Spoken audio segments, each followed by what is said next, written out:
D&D Beyond now fits in the palm of your hand with the free D&D Beyond app. It's the perfect toolset for beginners, regular players, and seasoned dungeon masters. Play faster with the guided character creator and access your character sheets, spells, and abilities wherever you go. All of your adventures and source books are at your fingertips, even when you're offline. Easily find and access the rules you need when you need them. With more features to come, download the free D&D Beyond app today. Hello and welcome to another stream for D&D Beyond. My name is Amy Dallen, and I am so excited because today we're going to talk about getting the party together in your game. And to do that, I have gathered a little party of my own. Please welcome back to the stream, Michael Galvis, my amazing new colleague over here at D&D Beyond. Hello, hello. I'm so excited to be back. Oh my gosh, I'm on the internet. You can never escape it now. We didn't tell you that's a one-way transfer. Oh yeah, you live here now. And in addition, please welcome back to the channel someone I really love rolling dice with, but have never gotten to pull onto something like this before. And my first official guest, thank you so much, Kailey Bray, the executive producer of Tabletop over at Pixel Circus, and a rad-as-heck player NDM, lately of Jasper's Game Week, and an incredibly cool one-shot. Please welcome back to the channel, Kailey Bray. Hey! Hi, how's it going? I just love hearing you say new colleague at D&D Beyond. You're fantastic, and I'm just very excited. Thank you so much for having me today. I'm running around in that phase where I'm just sort of unnecessarily being like, and also this is happening, and I'm here, and I'm just going to bring it up over and over so I can enjoy how much fun it is to say that out loud. So thank you for tolerating that. It's fun to hear, so keep doing it. I'm not in charge of anything here at all, and I don't really have any authority, but for me, I know since I'm the guest, yeah, keep saying it. You have guest rights, and guest rights actually supersede in many ways, depending on the particular customs of the channel. As far as I'm concerned, you can do whatever you want. Oh, what am I going to do with all this power?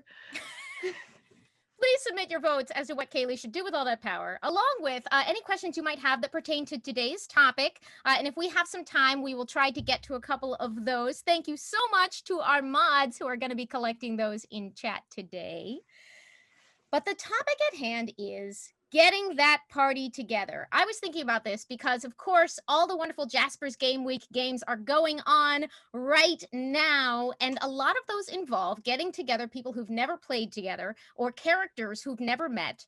And one of the big challenges for a DM is, how do you get everybody together? How do you get them on the same page?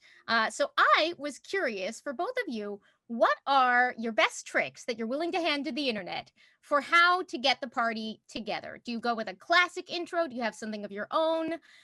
Kailey, how did you handle it?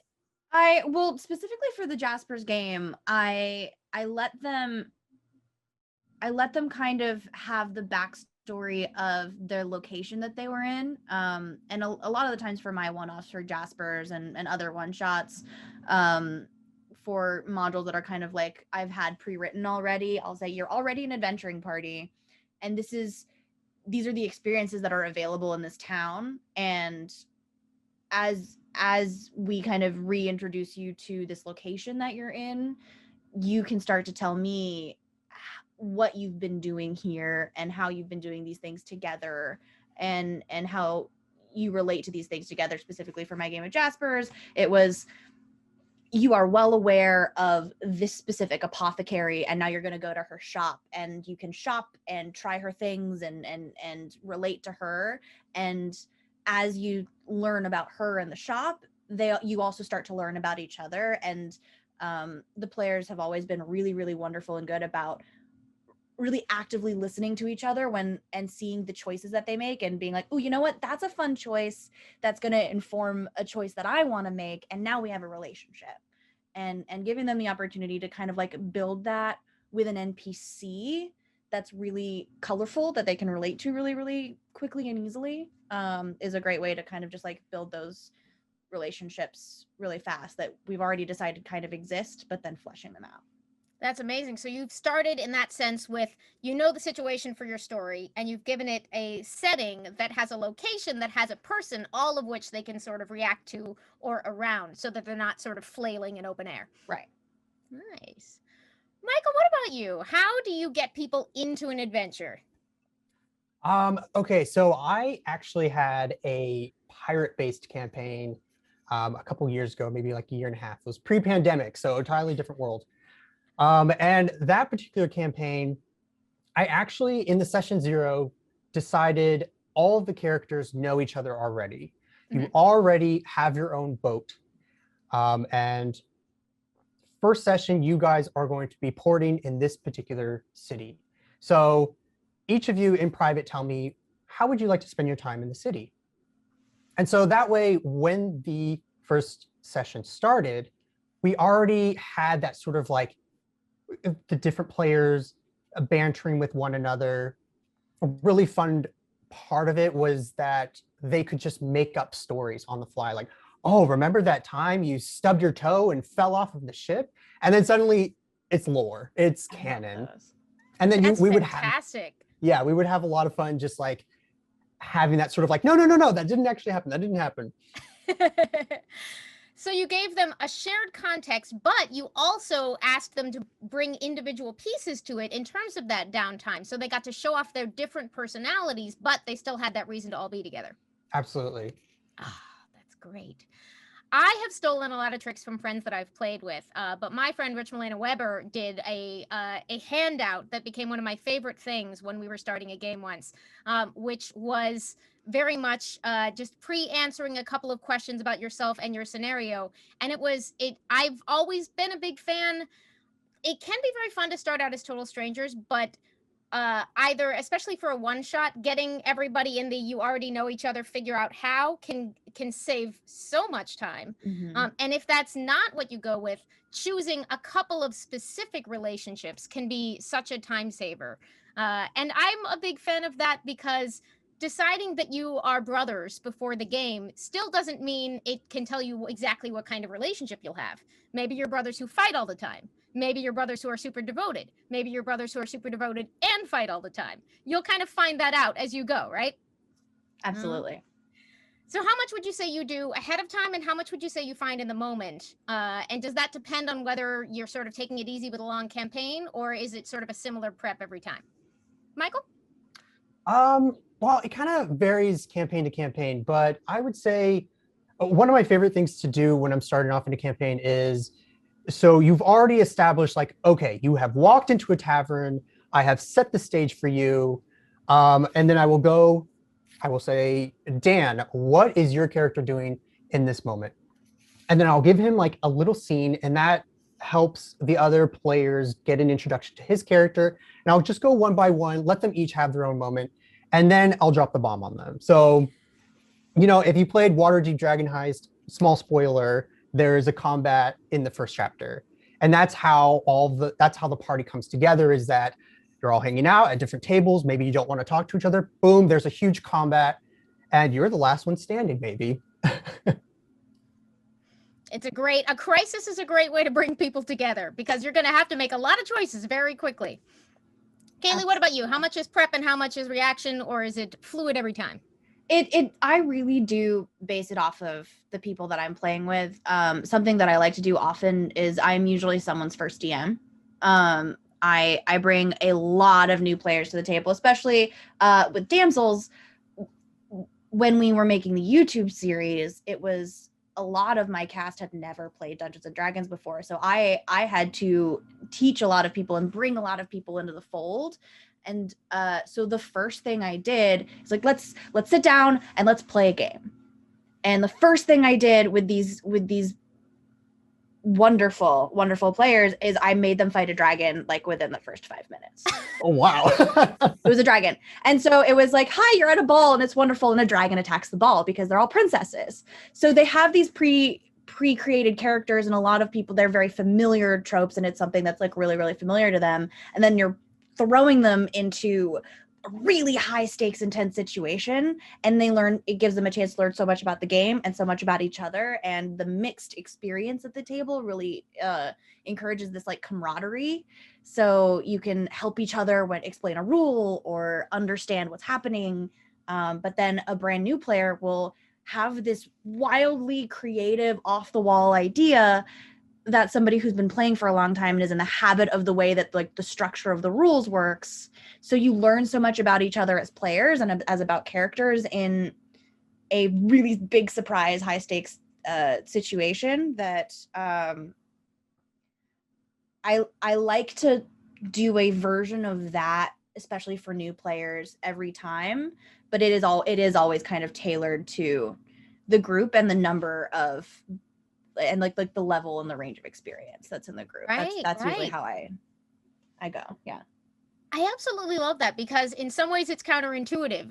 My impulse was like, oh my God, you threw them right in. But that I can see from your description that like that brought out all their creativity and all the challenge and the sort of need to work together. And that's brilliant. What happened? How'd they do? They did really well. They really did well. And it was written so that the dragon, it wasn't something that they could defeat immediately, that was the plot hook, was that the dragon would eventually kidnap the prince and escape. And so, you know, I love a trope. I was totally expecting you to be like, oh, they died. Yeah, that was yeah, it. They all died. It was just one I session. can't kill like 11 princesses. I can't just TPK 11 princesses the first session. When can you TPK 11 princesses? I'm just curious. So far, never. All right. Have you ever actually had them all meet at a tavern? And if so, or met yourself in a tavern? And if so, how did it go? Kaylee? Ever gone with the classic? Oh yeah. Here's the thing. I love meeting in a tavern. I think that like the classics are classic for a reason. And if you're with a bunch of people who've played a lot of D&D before, shaking it up can be good. But again, I'm a lot of people's first DM, and I think there's something really special about giving them the opportunity to do the you all meet in a tavern. Like everybody should have that experience at least once. It's the beginning of so many amazing adventure stories that are usually the inspiration for people to start playing Dungeons and Dragons. And so to allow for that experience to be the case for people, I think that meeting in a tavern gets more hate sometimes than it should, because I love a classic. I broadly agree with you. I think it is famous for good reasons, even if it's fun to joke about. But Michael, what about you? Do you recall any times you actually met up in a tavern, or what would you do to switch it up if your players were rolling their eyes at it? Oh gosh, I have started so many games, so many campaigns in a tavern. It's iconic for a reason. It's just so easy because every character gets to have that moment where they walk in the door and they get to describe how freaking cool they are. Like, oh, I've got this armor and I have a scar here and I do this. And entrance. Yes, the entrance is like the moment you can see your players' eyes come to life. But I'm totally down to switch it up too. I mean, if you want to just start it off as like a very Skyrim style, you're all prisoners on a carriage, you've all just woken up, you don't know why you're there. You don't know who these people are with you. And suddenly your characters are like literally locked down until they can role play enough that you're like, okay, we can move on now. That's great. All right, we do have some questions. In a jail. It's a good one. We have some questions from y'all watching right now to get into. Let's see. I like this. Rockio407 says, do you use different methods for one-shots compared to campaign starts? Kailey? Definitely. A lot of time for one-shots, I'll do assume you all know each other and we'll do things really just, we'll solve that so we can get to the adventure. Where, you know, for campaigns, getting to know each other is part of the adventure, and you can really like sit in it and spend more time and play with the different relationships. So I allow for more time and I'll do the tricks like, you know, what are some rumors that maybe someone may have heard about your character, or That's clever. You know, they don't have to be true, but what are they? How fun is it if they aren't true? And do you like the fake rumor or do you hate the fake rumor? Are you encouraging it or trying to squish it? That's always one that like, I bet I stole that from Xander. Xander Genre, incredible player and DM. Xander asks some very insightful questions as a player and as a DM, and so that's always something that the asking questions I do a lot more for campaigns than I do one shots. But I also, as a player, I'm really, really bad with backstory. So I also, when I am a DM, try to make that a thing that is okay for my players if they don't want to invent a backstory, because I am notorious for being like, I don't know, whatever fits into your story. This is my name. No. I'm the worst. All right, I have a question. Michael, how about this one? Bex2376 asked, I'm making a dungeon crawler and the players are going to know each other through a god/religion. Should I choose it for them or let them choose? Ooh, I would let them choose it. That would be a good session 0 question of like, all right, you all worship a god. Here's a list. Here's what, each of those gods represent. Which one are you picking and why? And then just let them go back and forth and come to a consensus. Maybe they pick the top 2 and then let you pick the one that works best for the dungeon crawl. I love that. Sort of narrow it down, and then you can put your own twist on it once you have a good idea what they're looking for, and you can secretly know how it's going to tie into all of your nefarious plans. Yeah, and it helps them come up with their own character backstories as well. Like in the moment, they can be brainstorming like, okay, so if we're going to do, the god of war, then maybe I want to do, a war domain cleric. I love that. All right, one more. Let's see. Sir Manzelot, for Adventurers League, the organized play wing of D&D, for games that have rotating players and non-chronological plots, what is the most engaging way to introduce strangers and their characters to one another? Kailey, have you ever had to sort of hot swap people in and out as games went? I haven't really done a whole lot of like formal Adventurers League stuff, but something that I do instinctively is all of my original material is interlinked in some way, because I get a lot of repeat players and new players. So like I'll add in like a little nugget of like an NPC from a different one shot that I've written, or a town that I've written, so that there's something there. But then we can bring in strangers from that already are interwoven into that story, again with the rumors. The rumors really, really helps with strangers, because then again, doesn't have to be true, could be true. There could be all sorts of like judgments based on those rumors, but it gives somebody a basis in the world, and it gives something for people to like hook onto. I will say I have gotten to do, again, most of mine were informal games where I could sort of make whatever circumstances I needed. But I have had a lot of situations where somebody's out and you need to plug somebody else into an RPG story. And when you can make it work, those can be a really fun opportunity, because without taking away from the freedom and the choice of the person who's coming in, you have a chance with them already knowing where you want to go or have come from, to have them matter to this part of the story, or have them tied into something that you know is coming, but the rest of the players don't.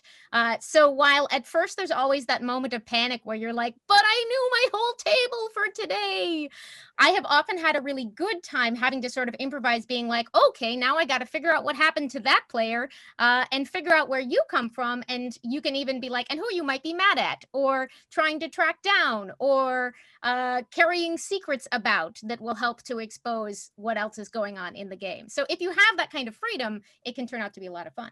Mm-hmm. D&D Beyond now fits in the palm of your hand with the free D&D Beyond app. It's the perfect tool set for beginners, regular players, and seasoned dungeon masters. Play faster with the guided character creator and access your character sheets, spells, and abilities wherever you go. All of your adventures and source books are at your fingertips, even when you're offline. Easily find and access the rules you need when you need them. With more features to come, download the free D&D Beyond app today.